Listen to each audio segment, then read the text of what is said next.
Everyone, I hope you are all doing well. I hope you are enjoying what is going to be midterm week for you all, whatever that may look like for each of you individually.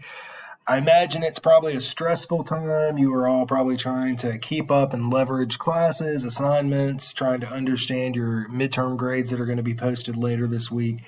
And so, just know that we're here for you. If you need help, if you have questions, you can reach out to me or Alex. We're here for that purpose. But as you know from the recent Canvas announcements, I am out due to being contagious with a mild illness, and I was therefore forced to put class online this week. And I decided to do it in a way that is asynchronous, that you can view or watch at your own time and at your leisure before next class period, which is Monday, 10:10, before 4 o'clock p.m. So anytime before 4. As long as you complete all of the assignments and watch the video this week in its entirety, you will be counted as present. So I'm working on this video now that will be published here 10/3, and it's important to make sure you do watch the entire video. I will tap into Canvas Analytics to see how much time you spent on the video, to see what you clicked on. I can see the individual buttons you click on, so make sure that you're not just clicking through it, because I can actually see what your experience looks like on my end. So make sure you do watch the video from start to finish.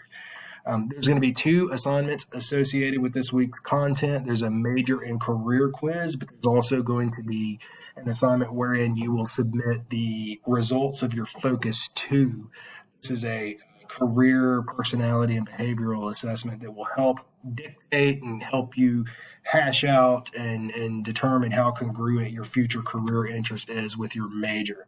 And so I know most of you all did this already during orientation, but we're going to take a look at this again now that we're putting it into the context of something that really matters and has implications for you in terms of, is my major the right choice for the career I want? Your mentor sessions will continue as normal. Make sure to refer to any communication from Alex. She handles her own sessions. Remember, you have to undergo 8 total sessions by the end of the semester, and that's 15% of the cumulative course grade. You will also have to complete the asynchronous module 3, which is diversity, inclusion, and equity. You'll have to do that also Monday by 4. So just a note about my attendance. I'm out illness this week. Next week, I'm having an operation, and so I won't be in class, but I have someone coming in, someone who's a very important figure here on campus.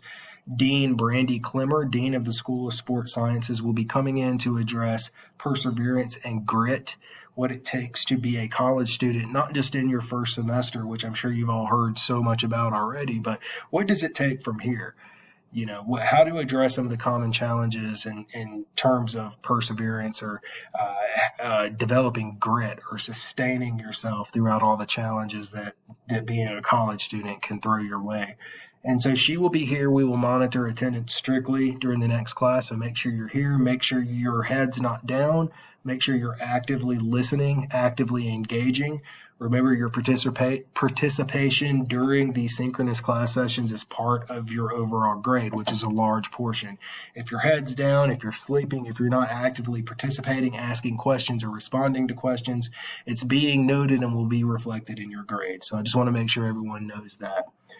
The week thereafter, 10/17 is fall break, so we won't have class during that week because it falls on Monday, so that'll be a break for you all. Hope you enjoy your break. The week after that, which is 10/24, we will reconvene in our regular classroom, and we're going to discuss academics, professional development, building your schedule, registration, degree completion.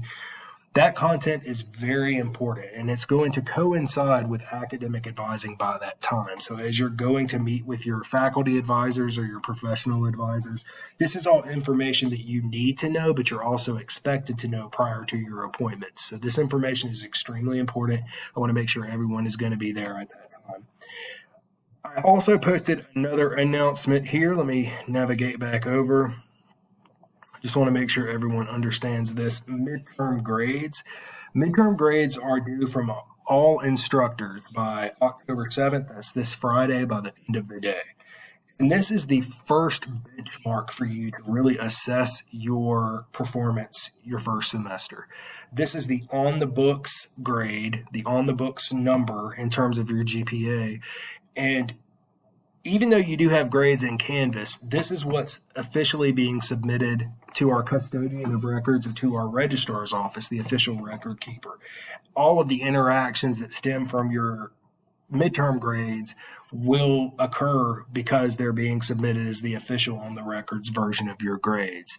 And so I put a few notes down here. Every single person should have a midterm grade for each course in which they're enrolled. If you're missing any midterm grades, make sure that you give it a day or two after Friday to let instructors submit to WinLink.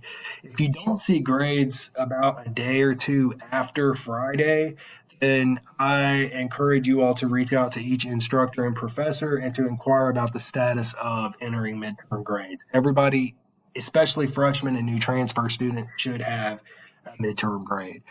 Another point, I just want you all to know that instructors, grade submissions that they submit will show up in real time, meaning that if you go to WinLink and look at your midterm grades and refresh it throughout the day, they will show up if your instructor happened to submit them. So it's important to monitor your midterm grades on WinLink throughout the day. This is the best opportunity for you all to cross-reference your grade and records within Canvas with your official midterm grades to see if there is any discrepancy between what you see. And if there is, it's important you schedule office hours appointments with that professor to discuss whatever discrepancy that you find. A lot of times things can be misunderstood, misconstrued, and easily resolved by meeting with your faculty members during office hours. One thing to note too is that you will find here at Wingate that more and more instructors, depending on the course, depending on the assignments in the course, may assign you an I or an incomplete as a grade for your midterm grade. Which usually occurs when there's not enough information to determine or to accurately reflect what your performance in the class should be. It's equally important that you meet with the instructor or professor to discuss that incomplete to make sure you have a good understanding of where you stand in that class. Remember, October 27th, by the end of the business day, which is before 5 o'clock Eastern, is the last day to withdraw from classes with a grade of W. We've talked about this before in class, but if you feel like you're not doing well in a class for whatever reason, this is the last date you can pull out of that class without it affecting your GPA. If not, you have to stay in that class and you will have to accept whatever grade is your final. The first thing to do is to first always talk to the professor or instructor of the class in question and determine whether or not you have a good understanding of what you need to do to get the grade that you need in that class.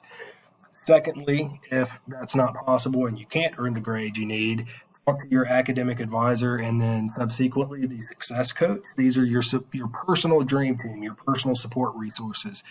If everybody, including you, are in agreement with withdrawing, you can utilize this form here. This is linked directly to the withdrawal form from the registrar's office page. You simply fill it out.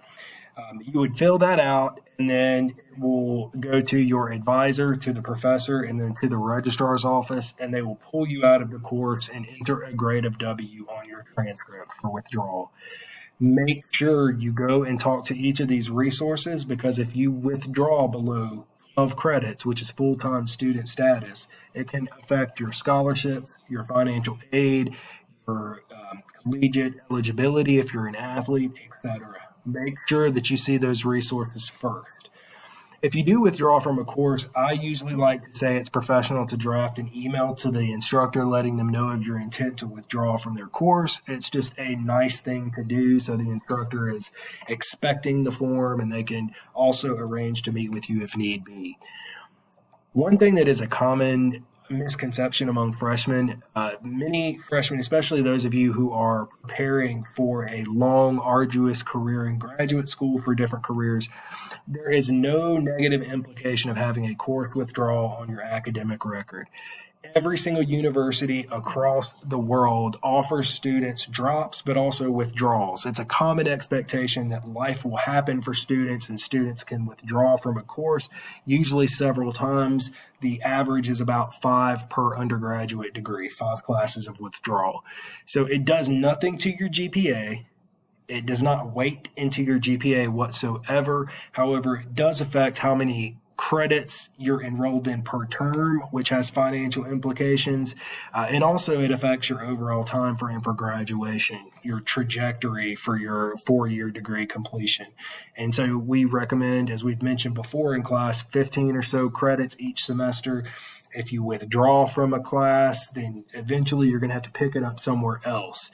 And so it's important to keep that in mind if you're thinking about withdrawing. Be sure to tap into the Academic Resource Center, Tutoring, Writing Center, office hours. After your midterm grades are published, this is your time to really figure out your game plan and what it is you need to do to finish the semester off strong, to achieve all of the objectives you need to achieve for each course, but to also make sure that you have a solid plan moving forward with your degree plan. We'll talk a little bit more about that momentarily.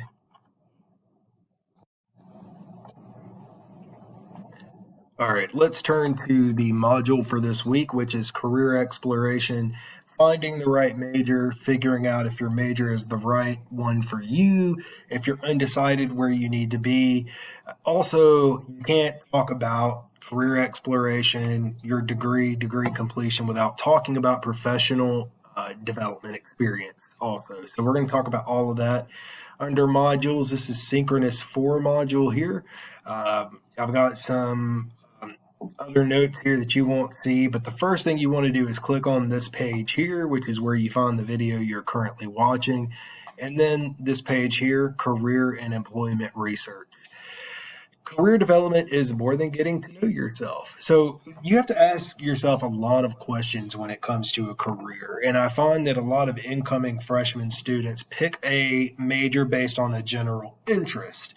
However, it's incumbent upon each new student to the university to really ask in-depth questions about your career and if it's going to work for you and if it correlates with a lifestyle you want to live later.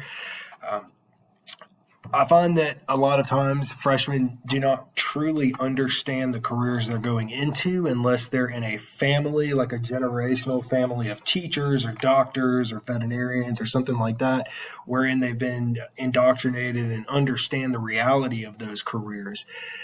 Otherwise, if you're picking a career because it sounds nice, then I would behoove all of you to research your career in depth and understand what are the realities of that job, what do the hours look like, what are some of the sensitive things that are involved, some things that may test your emotional stability, that may test your physical endurance. These are all questions you have to ask. So this first page here in terms of career and employment research is to point you to some resources so that you can start to better understand your major and the careers that stem thereof. What we've got here is Career and a Professional Research Guide. This is from the Ethel K. Smith Library. They have combined several databases here that you can use to actively research the current market trends of your profession, your job, some of the competencies, some of the current issues, some of the challenges that practitioners currently face in your field. All of these things will dictate whether or not your choice of a major is one you actually want to pursue and live the rest of your life.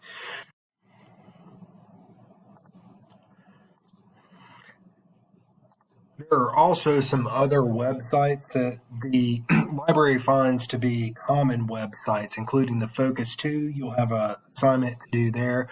Cypress Resume, which is best practices in terms of fleshing out or building a resume, learn about yourself. Another really important one is the Bureau of Labor Statistics.